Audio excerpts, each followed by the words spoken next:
Welcome to Shaker Heights, Episode 3, The Crush. 16-year-old Lisa Pruett was stabbed 21 times by an unknown assailant on September 14, 1990, in Shaker Heights, Ohio, a well-to-do suburb on Cleveland's east side.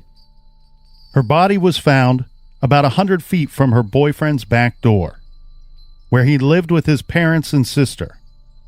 This boyfriend, Dan Dryford, had been released from a mental institution earlier that day. After the murder, Dan's friends gathered to discuss the murder and likely suspects.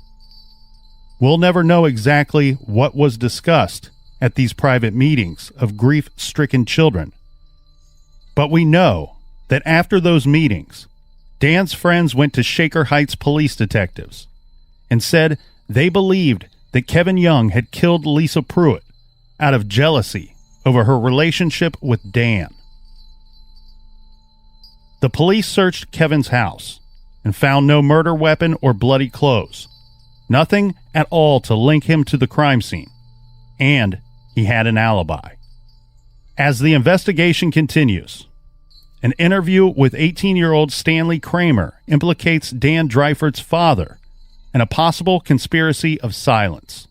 By now, Shaker Heights police detectives have interviewed the men and women who had the means, motive, and opportunity to commit the crime, and they've heard from a handful of teenagers at Shaker Heights High School who regard Kevin Young with hatred and suspicion.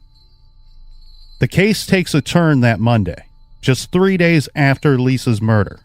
That's when the police detectives decide it was Kevin Young who committed the crime.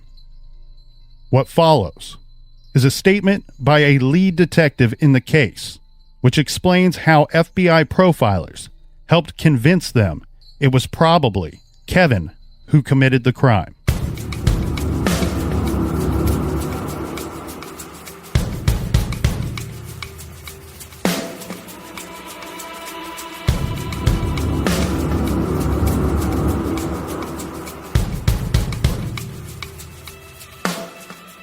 On Monday, September 17, 1990, I was contacted by Special Agent Dick Wren of the Federal Bureau of Investigation relative to the Lisa Pruitt homicide.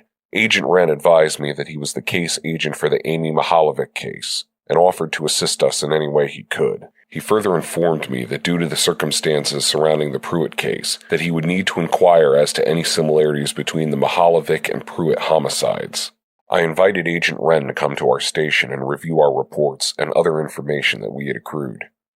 Agent Wren advised that he would visit our station at approximately 1 p.m. that afternoon. I was unable to meet with Agent Wren when he arrived at the station due to the fact that I was at the Cuyahoga County Prosecutor's Office with Detective Sergeant Timothy Reed, preparing a search warrant for the resident of Kenneth Tex Workman. Agent Wren and Agent John Dunn met with other members of the Investigative Bureau and reviewed reports and evidence from the Pruitt homicide. Upon returning from the County Prosecutor's Office, Detective Sergeant Timothy Reed, Detective Robert Shipling, and Detective David Kives executed the search warrant at 2626 North Moreland, apartment number 2, the residence of Kenneth Workman.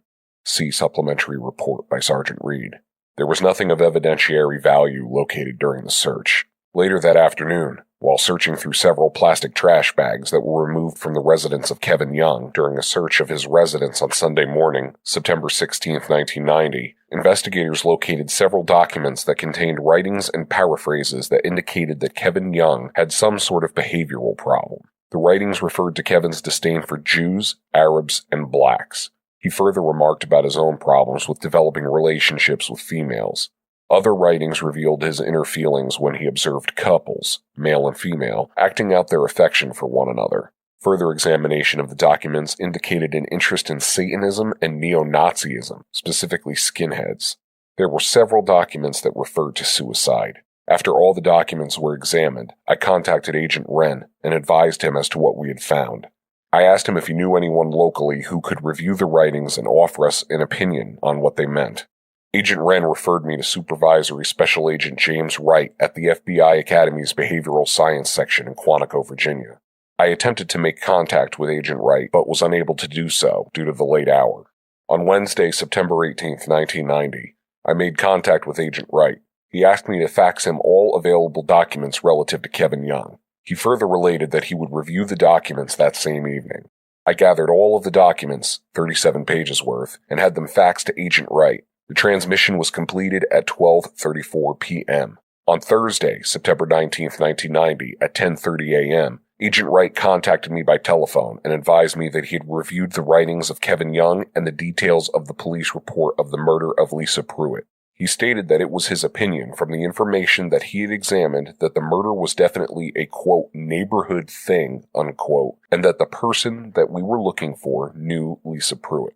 Agent Wright then gave me a personality profile on what he had learned concerning Kevin Young. He related that Kevin's personality profile definitely fit that of a person capable of committing the crime in question. He further remarked that we should look at other sexual assaults that have been reported in the past. Agent Wright went on to state that Kevin Young has no ego, low self-esteem. He probably realizes that people don't like him. He then offered some suggestions for any further interviews with Kevin. Agent Wright suggested that Kevin Young be interviewed at night, the later the better. He described Kevin as a night person. He further suggested that the interview should take place in a non-threatening environment, not in an interrogation room. The interviewer must be able to bond with Kevin, quote, provide a friend, unquote. The interviewer should be mature-looking, articulate, and intelligent. He must not resemble Kevin's father or have an authoritative personality. Agent Wright then proffered the following interview structure. 1. Don't start off the interview by being threatening, but do create some anxiety in the subject. Show him something from the scene. Put it off to the side within his peripheral vision. Things from the scene might, quote, tweak him. 2. Give the subject a face-saving scenario. 2 Kevins, good and bad. Quote, he lost control. He's not really responsible, end quote. Refer to his writings. Quote, if I ever lose control of myself, withdraw into an alternative world and let animal instincts take over. This is from an essay written by Kevin Young dated January 9th, 1990. 3. Explain that the problem needs to be resolved. 4. Be careful not to be judgmental. 5. Don't be confrontational. And 6. You can expect a lot of denial for a long, long time. After speaking with Agent Wright, I advised him that I was not sure that I had an interviewer with expertise in dealing with the type of personality that he describes. I further advised him that depending on laboratory results, the success or failure of this investigation hinged on the interview with Kevin Young. Agent Wright offered to assist in any way he could other than personally conducting the interview. I then asked if he would assist in preparing the interviewer. I told him that I would be willing to come to Quantico with the selected interviewer if he could make his staff available to us for whatever period of time that he thought was necessary. Agent Wright reiterated that he would help in any way possible. On Friday, September 21st, 1990, at 2 p.m., Agent Wren, Agent Dunn, members of the Investigative Bureau, Chief Ugrinick, and I met in the conference room. We decided at that meeting that Kevin Young was our primary suspect and that we should make arrangements as soon as possible to meet with Agent Wright at Quantico. Agent Dunn offered his assistance and advised that he would be willing to accompany us to Quantico for the interview preparation session. After the meeting, I contacted Agent Wright and advised him of the results of our meeting. Agent Wright stated that he would be available to meet with us on Tuesday, September 25th, 1990 at 11 a.m., and that he would be at our disposal for as long as it took to structure our interview. Chief Walter A. Ugrinick, after consulting with members of the Investigative Bureau, assigned Detective Sergeant Thomas Gray as the primary interviewer and Detective Thomas Kahansky as the backup interviewer. He further approved travel and expenses for the trip to Quantico for Sergeant Thomas Gray, Detective Richard Mullaney, Special Agent John Dunn, and myself. On Tuesday, September 25th, 1990, we departed from Cleveland Hopkins Airport at 8:35 a.m. via Continental Airlines flight number 268B and arrived at Washington National Airport at approximately 9:45 a.m. We leased a vehicle from the airport and arrived at the FBI Academy in Quantico at 11 a.m. as scheduled. We then met in the Behavioral Sciences Unit with Supervisory Special Agent James Wright and 3 members of his staff. Special Agent Dave Gomez, Special Agent Greg Cooper, and Special Agent Jana Monroe. The session began with us providing a detailed description of the crime scene, all events leading up to the murder, and all events succeeding the murder. They viewed all photographs, illustrations, and documents concerning the case. Each named suspect was described with the reason or reasons why they were still suspected or eliminated as a suspect. Their initial response was to point out the deep anger that was demonstrated throughout this crime. They felt this anger was demonstrated both in the type of stab wounds and in the force used to break Lisa's rib. The anger also showed in the high-risk scenario that surrounded Lisa's death. They also felt that, based on the crime scene, that the knife was a weapon of choice, not a weapon of opportunity.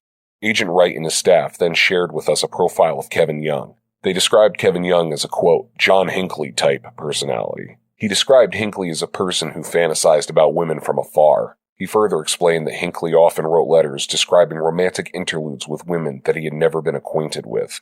They felt that the papers from Kevin indicated that he had at one time had some type of homosexual experience, which would explain his, quote, homophobia. They described Kevin as very immature and childish and emotionally way behind his peers. They estimated that he had the emotional development of an 11 or 12-year-old and added that he probably had difficulty dealing with his peers, but that he could function socially with both younger children and adults. They also felt that, because he was emotionally behind his peers, Kevin was threatened by Dan Driefert through Lisa Pruitt. They felt his papers also indicated he had no self-respect. Their profile on Kevin also led them to believe that he had justified his actions to himself before he did it. One of their biggest concerns was that now that he had killed, it would be easier for him to kill again. They felt he had many traits of a serial killer. We then focused on developing an approach for the interviewer. They suggested that the interview be conducted away from any police settings, preferably in a motel suite. They also suggested that the interview be conducted by one person and not recorded in any way. It would be easier for Kevin to trust one person and to trust that person if there was no recording of the interview. They explained how to get Kevin to record the, quote, truth, unquote, after the interview. They also reminded us of the importance of having a supply of pop and cigarettes, and of being prepared to handle meals and sleeping arrangements as the interview went on. They told us up front that they felt Kevin would want to tell us what happened, and that it would probably take him a long time. They also suggested that the interview be done at night, the later the better, due to Kevin's nocturnal tendencies. The approach, location, and wording would all have to be a soft approach. They stressed the importance of having enough patience to let him sit and talk, to build his ego, and to discuss his interests. They also focused on the issue that Kevin must feel that the interviewer cares about him for the interview to be a success. Our approach was to be that the interviewer has the ability to help Kevin, to present the truth to the prosecutor, and to be an outsider to the system that will help him. Agent Wright suggested we could reinforce this with thoughts along the line of, quote, my boss thinks you're a killer, end quote. We also wanted to express our concern for the urgency of the matter that resulted in our late afternoon trip to Columbus. The initial setup of the interview was all soft tones and all aimed at building trust and confidence. They felt that given Kevin's personality, that he would have a difficult time talking to anyone about what happened. However, they suggested that his intellectual approach to everything could be used to our advantage.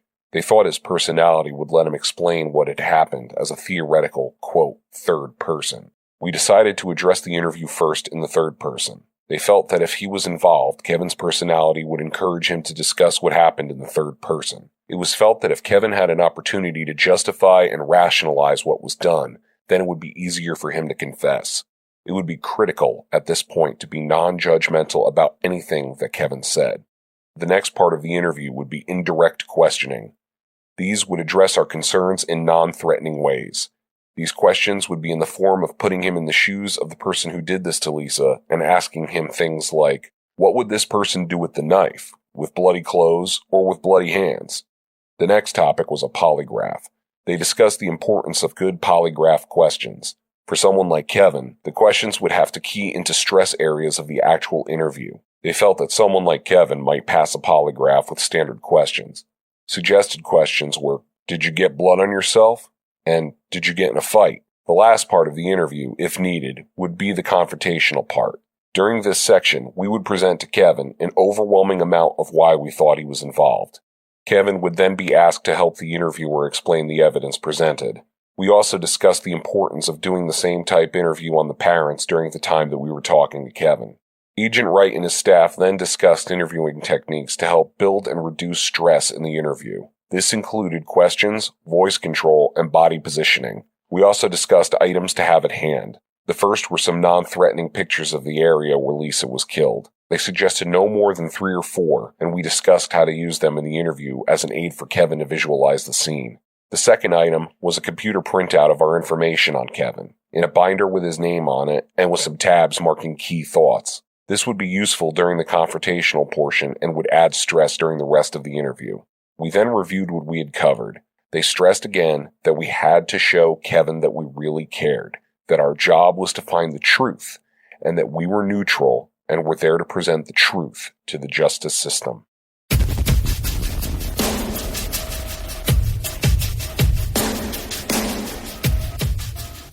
While detectives have decided to focus on Kevin Young as their prime suspect, they have actually not yet finished with their witness interviews.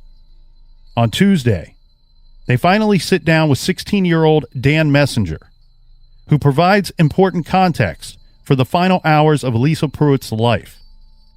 Dan Messenger also gives us our first insight into one of those secret meetings of Dan's friends, which happened the morning after the murder, when a handful of teenagers made the decision that it had to be Kevin Young, the weird kid in school, who committed the crime.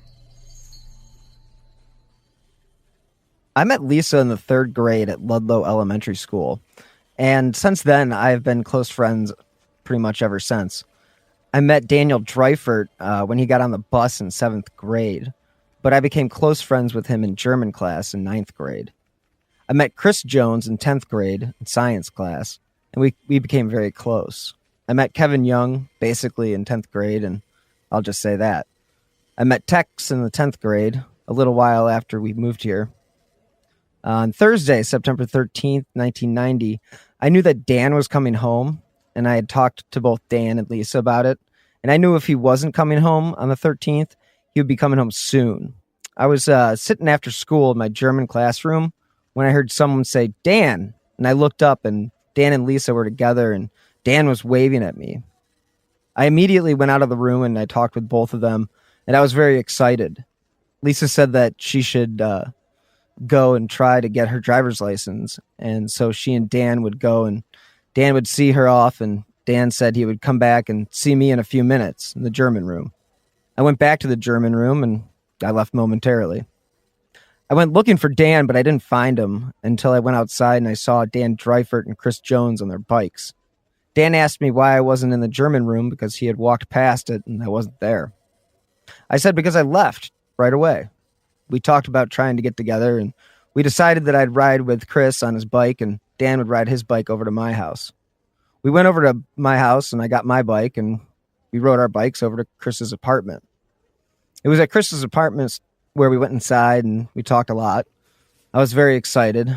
We ate some of Chris's Snicker bars, and Dan had some letters in his backpack that he had received from Lisa that he had not yet read and was going to read them later. Chris was getting dressed to go fencing, so at around 5:30 p.m., he left and went to go fencing. Dan and I also left and decided that we would go to Leslie Ruch's house. When we got over there, Leslie gave Dan a big hug. Actually, now that I think about it, we saw Kara Smith walking down the street. Dan and her hugged first. Then we walked over to Leslie's house with our bikes, and that's where Leslie gave Dan a hug. At Leslie's house, I began walking around a lot, just being nervous for some reason. And Dan sat and talked to Leslie, Kara. We also went outside, and Dan and I and Leslie's little brother threw a round of football. We left Leslie's. I went home, and Dan went home. This was around 6 p.m., I believe. I called my voicemail mailbox to see if I had any messages, and Lisa had called. It was 5:23 p.m. that she had called. She was very excited. She said she had a great day and that she wanted me to call her back. I was going to save the message, but for some reason, I deleted it. Then I called Lisa back, and she had told me how great of a day it was because Dan had gotten home and she had gotten her driver's license. She said she would be Dan, Chris's, and my chauffeur, but that we couldn't fool around too much because she knew we would. She said that she had to go to her flute lesson soon, but she would call me later that night, and then we said goodbye. The thing before that I forgot was that when Dan and I left from Leslie Ruch's house, Dan said that he would give me a call later that night as well. That's all I know definitely from that night, as far as I can remember. The next day I was called around 5 a.m. I did not wake up, and my parents received a call. The call was from Linda Mayer, who was my German teacher, and she told me what had happened to Lisa. I was woken between 5 a.m. and 5:30 a.m., and my parents told me what had happened, as far as they knew, which was that Lisa had been murdered, and that it happened at Lee and South Woodland. Between 6 a.m. and 6:30 a.m., I called Christopher Jones, and I told him what had happened. I was afraid, and he wouldn't find out until later, and because he was also a very good friend of Lisa's, I felt that it was important that he find out in an early time. Chris told me that he didn't believe me, and that I should stop joking around. He said that he would talk to me later that day in school, and hung up the phone. About 20 minutes later, Chris called me back and asked me, "Is it really true?" Catherine Schultz had called him also and told him what had happened. When Chris called me back, we decided that we would go over to Catherine's house, where Regina Rader, Christian Schlang, and Kim Cole were also there. My father drove us over, and on the way over, we listened to the news report on 1100 a.m. radio. And this was at 7 a.m. It said that a Shaker Heights girl had been murdered and that she was raped and bludgeoned to death. At Catherine's, we all talked and cried. And when we got over there, Kim Cole was talking to Kim Rathbone. When she got off the phone, she told us that Kim Rathbone had told her that she had heard screams. Brian and Adam Keating, Jeff Michael, Charlie Martin also went over to Catherine's that morning. We all shared the information that we all knew at the time. Around 8:30 a.m., I went to school with Jeff, Michael, Charlie Martin, and Kristen. At school, a large group of friends such as Judy Miller, Jennifer Margulies, Rachel Lowenthal, Tanya Manisi, were all of Lisa's and Dan's close friends basically gathered in the band room to share everything we knew about what had happened. Jeff Steer kept trying to call Dan Dreifert, but never got through to him. We were told he was at the police station being questioned. At second period, around 9 a.m., I went to my math class with Christian Schlang, who was also in the class. There, Reverend Hivonen talked to us all and tried to comfort us. The next period, we went to German class, where a lot of us who weren't even in German went. This was basically Lisa's close friends again, a lot of people I have mentioned before. Here, Linda Mayer, Reverend Hivonen, another clergyman, and they all talked to us and tried to help us. After this, most of us went back to the band room again, and we just talked about the great things that Lisa had done in her life. Midway through the period, we all went back to Catherine's house. When we got to Catherine's, Ted Folkman, Judy Miller, Regina Rader, Kristen Schlang, and myself went to pick up flowers for Lisa's family. We got back and a few people brought these flowers to Lisa's house. At around 2 p.m., Ted Folkman took me home. Because he was also taking Jeff Steer home, and I had planned to go with him and a few others to Temple that evening. Once I got home, I told my parents that I was going over to the murder scene, and that I just wanted to see everything for myself.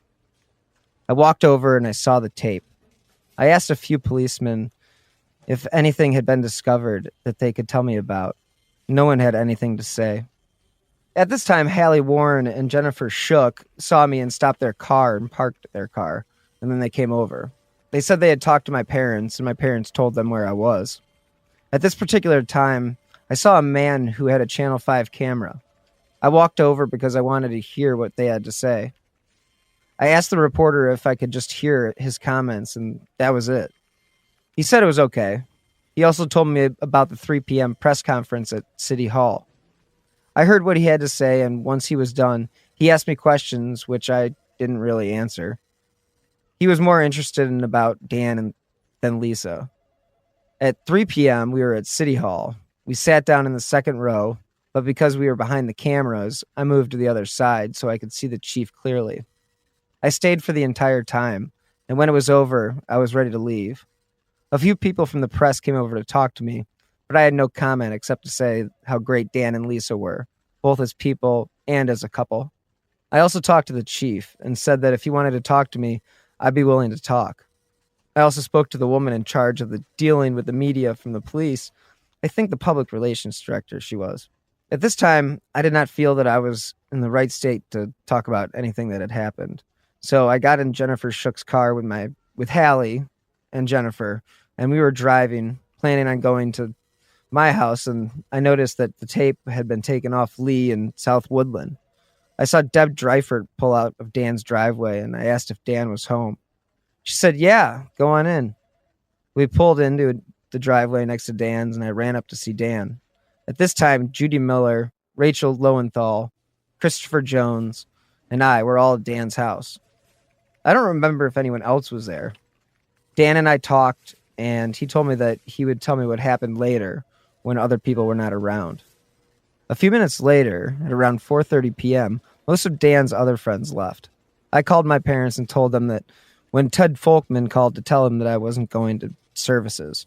I talked to Dan, and he told me what had happened that night and how he was involved. Stanley Kramer was also there, and Dan talked to Christopher Jones alone a few times. Later on that evening, a lot of Dan's other friends came over. But before then, Christopher Jones, Stanley Kramer, Dan and I sat out on his back porch and talked about everything that had happened. At this time, Christopher was called to speak to Sergeant Gray. Chris came back, and Sergeant Gray also talked to us. He said if we ever needed to talk to him or needed to say anything to anyone, we could call him. He also reiterated that we should not speak to the media if asked. At one point that night, Jeff, Michael, Charlie, Martin, and myself were told by Dan that he would show us where Lisa's body was found. We went with Dan at around 8 p.m., and we went to the sidewalk, and Brett Carreau was there, and he was just walking. And we all went with Dan, and he showed us where he saw the bicycle from the night before. A police car came over and took down all of our names and asked us not to come by there again because we could either get contaminated with evidence or we could mess up what was there. That's basically everything I can think of.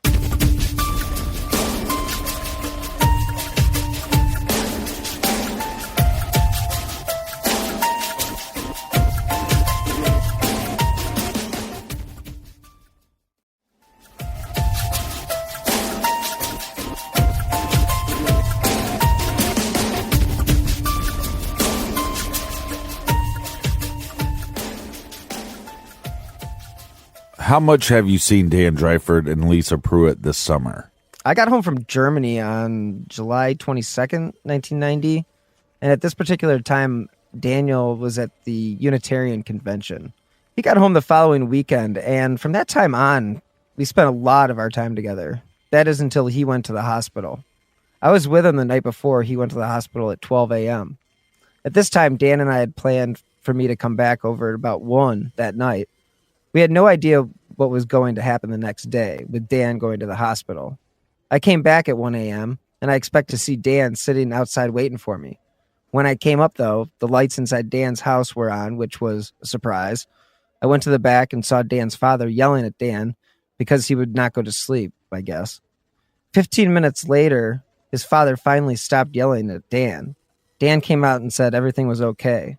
We went downstairs to his howling commando room, and we talked until around 3 a.m. about a lot of things, such as Lisa and how much he loved her and how upset he was with his dad. Everything you would expect from two strange teenagers. I went home around 3 a.m., and the following day, Dan was put into the hospital.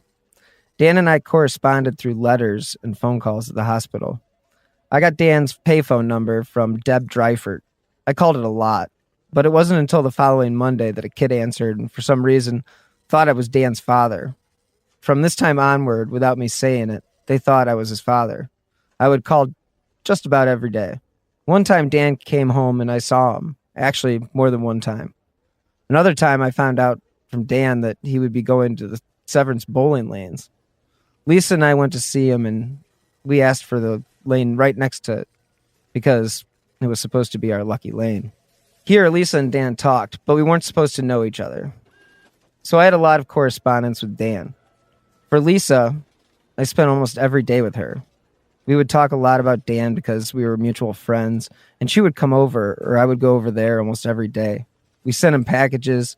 She jumped in our pool with her clothes on, and we basically had a great time. I think I've said just about everything about the summer and Dan and Lisa. Could you describe what you know about the late night meeting between Dan and Lisa and how you found out about the meeting? Yeah, this was a normal thing for Dan and Lisa to meet each other late at night. When I was over at Chris's apartment on September 13th, I realized that Dan and Lisa would probably be meeting each other. The next day after the murder, I was talking to either Dan or Chris, and they told me one of them that Dan had told Chris that he was welcome to come also. If I remember correctly, Tex also told Lisa would be coming over that night. Chris did not go over that night, and that's as far as I believe I know about that.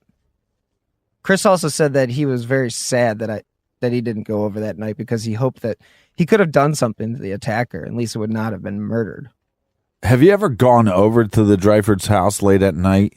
And if so, how did you get into the house or get Dan's attention to let him know you were there? Every time that I had gone over there, Dan and I had planned on me coming. The first time coming over there was this past summer in 1990. Dan would always be waiting on the porch, and when I came over, we would either talk on the porch or go inside and talk, usually in the commando room. One other thing Dan mentioned to me about this night was that he had not even remembered at the time that he was talking to his father, that Lisa was coming over. The only time where Dan was not waiting for me was the time that I talked to about when it was Dan's last evening before he went to the hospital. I know that in the past, Dan and Kim Rathbone and some of his friends had met in either Dan's backyard or Kim's backyard, but I don't know how they signaled each other. Are you aware of the incident where Kevin Young stormed out of Arabica? And if so, could you describe what you know about the incident and what you know about Kevin Young? Sure. At around 10:30 p.m. on September 13th, 1990, Kevin Young stormed out of Arabica. That's basically what I've heard. This is not unusual for Kevin Young, who I consider a bit crazy. And I say this because in the past, he has had a lot of problems with women and in relationships. In fact, I remember in my 1990 yearbook, Kevin said, quote, "I hope you have better luck with women than I do," unquote. Kevin and I saw a few days after I had gotten home from Germany in Arabica. He said that if I saw Dan, to tell him how he hated him and how he was mad at him. He basically just told me how much of an idiot Dan was. I heard either from Kevin Young or someone else that he had liked Lisa and that he hated both Dan and Lisa and that he had wished that he could kill both of them. Of course, when you hear something like that being said, usually do not take it seriously because most people have said something like that, especially Kevin Young, who has said that about many people. It would not be out of place to be totally surprised if Kevin did kill someone. Did it make you uneasy when Kevin Young said he wanted to kill Dan and Lisa? I can say that many things Kevin has said has made me feel uneasy, but now that I think about it, I remember this pretty vividly because he was talking about two of my best friends, and when Dan came home from his Unitarian convention, why Kevin had said that, right now, I don't remember what Dan's response was.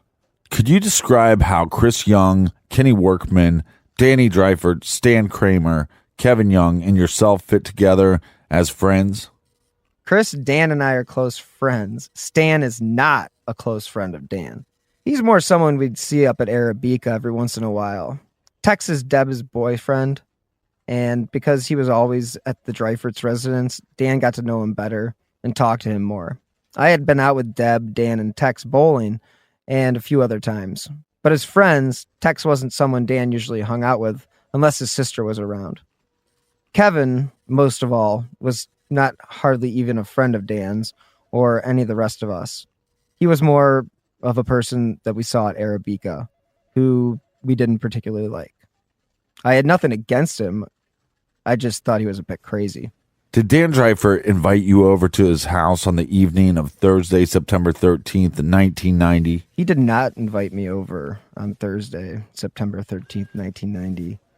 I think he may have said I could come over for a few minutes before he had dinner, but I'm not sure about that. Have you ever heard or have you ever attended a party at Dan Dryford's where Robitussin was consumed by everybody there? Actually, yes. I did not have any Robitussin, but one night Rebecca Boatwright and Andy Conrad were at Dan's house. I called Dan up that night, and he said I could stop by. He told me he had some 4 ounces, I believe, and how Becca and Andy had some at Becca's house. When I got over there, Becca and Andy both said how it wasn't really doing anything for them. Dan said it usually takes a half hour before you begin to trip. Dan ran with them in the backyard in circles and tried to get them to trip. He went to a bench or something at the back of the yard and would talk with them and try to trip with them or something. He tried to do it with me, even though I didn't have any Robitussin. I kept laughing, and he said it obviously wasn't working if I was laughing. Their behavior seemed normal. I guess eventually they did trip, but I was never able to tell. They seemed normal to me.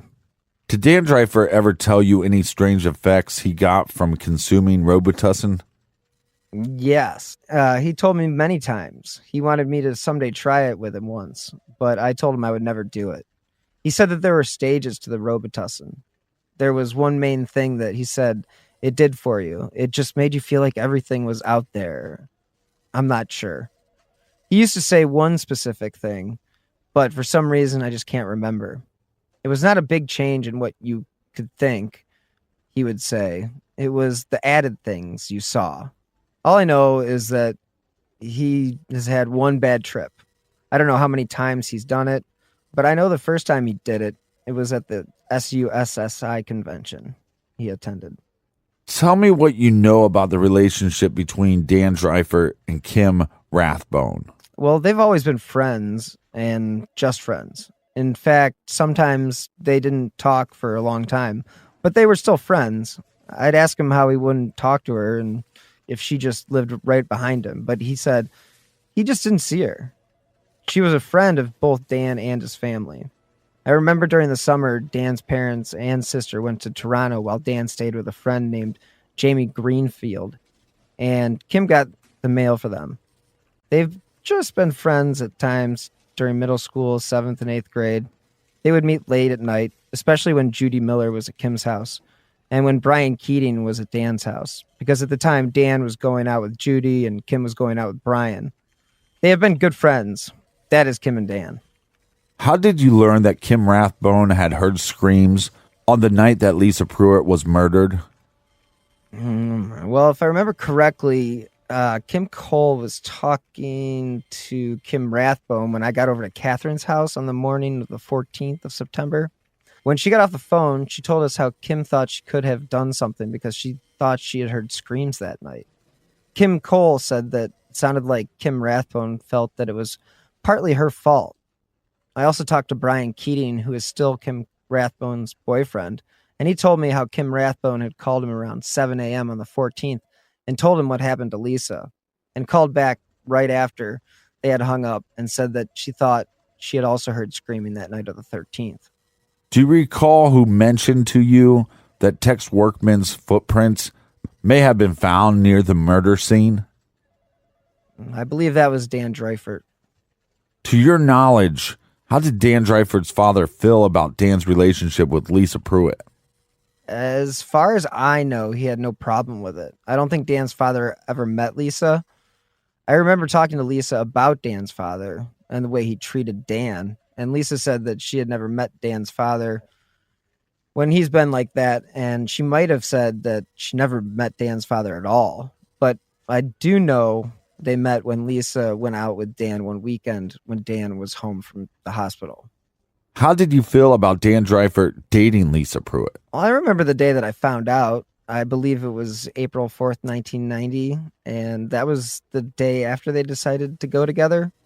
Lisa came in a German class and told me, and I was so excited. I remember I was so happy because Dan and Lisa are two of my closest friends, and I felt so highly of both of them. They broke up right before I came home from Germany. In fact, I think it was the day I came home from Germany, and I saw Lisa right when I got off the plane because Regina was going to stay with them. I asked how Dan was, and she said that they didn't want to talk about it right now. For the next 2 or so weeks, I spent all my time with Dan and Lisa separately. I kept telling them how I hoped they got back together because the reason they broke up was a reason that didn't really matter. Dan was just confused and really just wanted some time alone for a little while. And Dan was not home, though, when I had seen Lisa. And from the first time I saw him in Shaker after I got back, he told me how much he loved Lisa and how he wanted to get back together with her. Lisa wanted to get back together with him, but she kept saying how everyone else thought she should be a certain way since they broke up. Dan and I were driven over to Lisa's one night by some friends, and Dan and Lisa talked, and it was obvious that they wanted to get back together. In fact, if I remember correctly, either that night or the following night, Dan went over there. In fact, I remember he went over there a few times late at night without her parents knowing during the summer. On August 3rd, 1990, they were a couple again. So they didn't spend that much time away from each other, really. They wanted to be together, and from all my time with them, I think they really did love each other.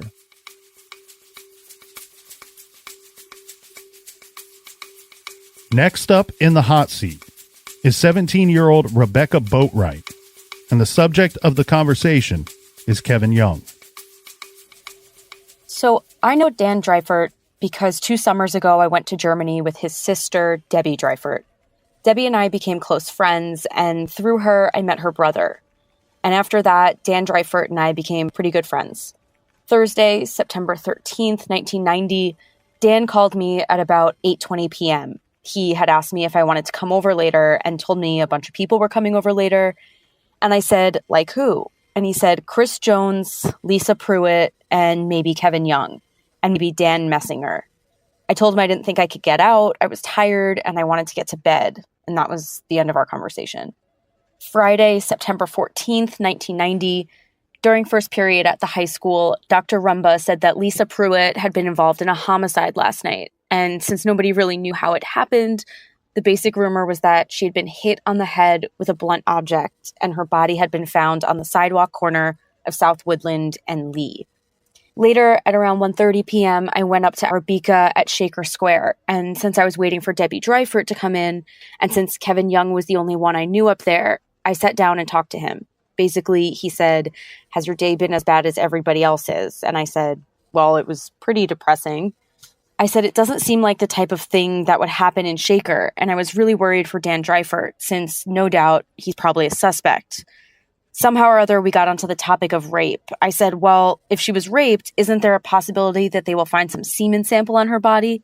And Kevin said, I don't think she was raped. I said, well, just assuming from that, they will be able to prove who did it. And he said, well, tests like that are 100% accurate, so if Dan Dreifert did it, then chances are they probably know already. But I really don't think she was raped. Then I told him that I had heard she had been pulled from her bike around the corner on South Woodland before Lee, and that she had been hit on the head with a blunt object. He said, no, I think she was stabbed. I said, well, that's not what I heard. And he said, I'm pretty sure she was stabbed. Then I said, it would make sense that her bike would have been found in the area, like before you reach Lee, since from what I heard, her body had been found on the sidewalk on the corner of South Woodland and Lee. Kevin said he thought they found it around there, in the field nearby, around that area. I said, not that it really matters, since nobody really knows except the police. He said, yes, you're probably right. Then I went to get a pink lemonade, and when I came back, I said, some extremely psychotic person had to have done this. And he said, what makes you think that? And I said, well, it's not the type of thing a perfectly sane person does. Then he sort of sat up and said really loudly and really quickly, well, I would only kill in self-defense. Then he switched to the Persian Gulf issue. He said, what does Fabrizio think about what's going on? And I said, he thinks that they should reinstitute the draft and to add women to it, which I think is pretty unfair.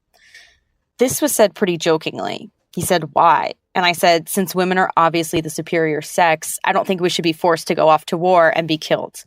He said, but you think people who are my age and are about to be headed off to college should be forced to go there and be killed? And I said, well, that's what Fabrizio thinks. And Kevin started rolling his eyes and kept saying, my God, I should storm his house and kill him. Then I said somewhat jokingly, as long as I'm not shipped off. And he said, oh, because you don't think women should be killed. And I said, exactly.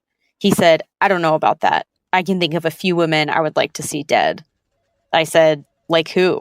He said, the only thing I want to know is if the U.S. is in the Persian Gulf because of NATO pride or oil. And he kept on babbling about this. I got bored, so I told him I had to go pick up my mother, which I did. When you talked to Kevin Young at Arabica on Friday afternoon, did he tell you how he learned of the death of Lisa Pruitt? No. Did Kevin mention anything about being invited over to Dan Dreifert's house the night before? No. Did Kevin Young ever indicate directly to you any kind of romantic feelings towards Lisa Pruitt? Yeah, but it was quite a while ago. It was like, in the context, like, Dan was a god because he could get any woman he wanted. And I said, why do you care? And he said, because she has a great ass. I said, why do you like her or something? And he said, I'm not going to tell you because you'll go tell Dan. I said, I don't care one way or another how people feel sexually towards Lisa. And he said, if you were a guy, you would. Have you ever known Kevin Young, or have you ever seen Kevin Young carrying any type of weapon? No. On Friday afternoon at Arabica, when you spoke to Kevin Young, did he mention any conversation he had with Kenny Workman the night before? No. Is there anything else that you wish to add to this statement? No.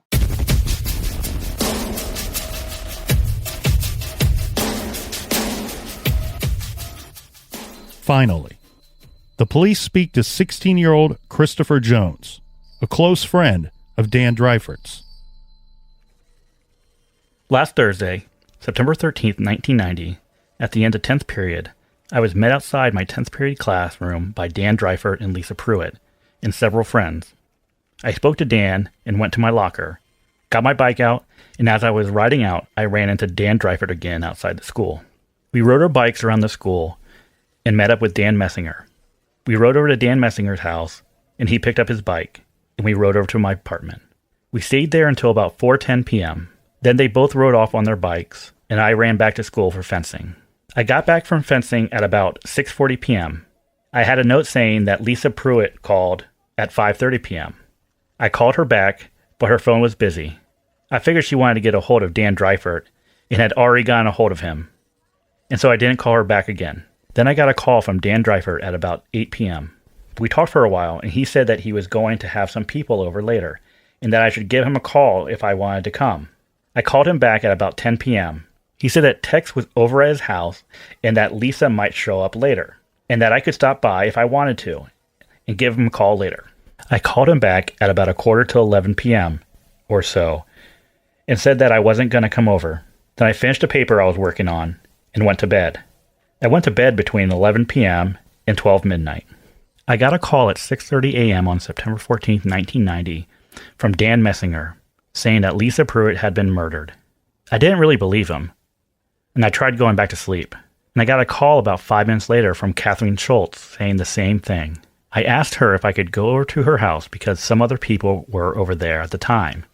And I called back Dan Messinger and asked him if he wanted to go over to Catherine Schultz's house.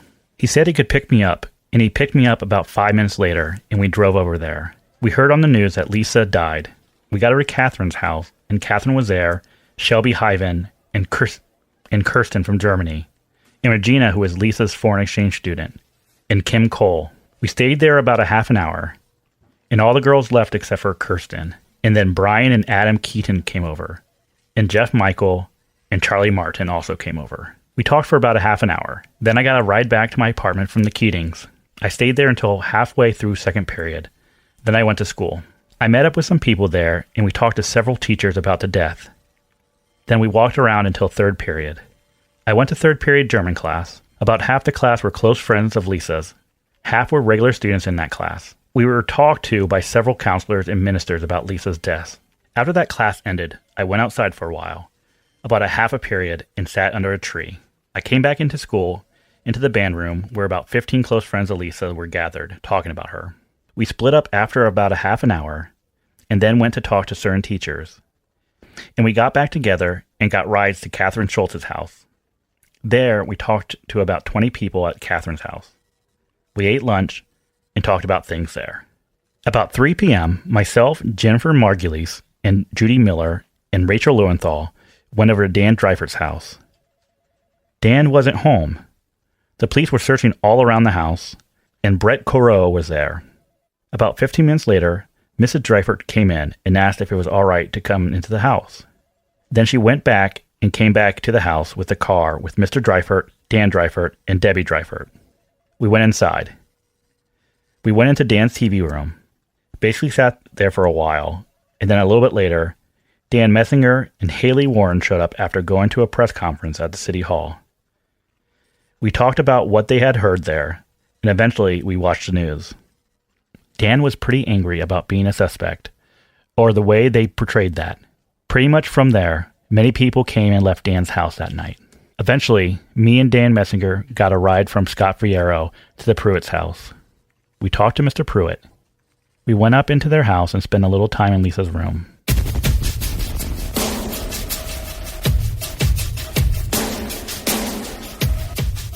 On the next episode, we'll come back to Chris Jones's interview with police. But until then, think on what we've just learned. In the hours after Lisa Pruitt's murder, Dan Dryford is the main suspect. A group of Dan's friends meet up to discuss the case. The kids don't want it to be their friend. Nobody wants it to be Dan Dryford. After that meeting, the teens tell police it was Kevin Young. From that moment on, the only suspect in the eyes of the police is the weird kid in school, Kevin Young, though not one piece of evidence links him to the crime. While all this is going on, two of Dan's friends talk their way into Lisa's home to be alone in her room. In what world does that request make sense? What was the purpose of that visit? Was something taken from that room? All we know for sure is that police never followed up on this detail. They never again asked Chris what he was doing in Lisa Pruitt's bedroom.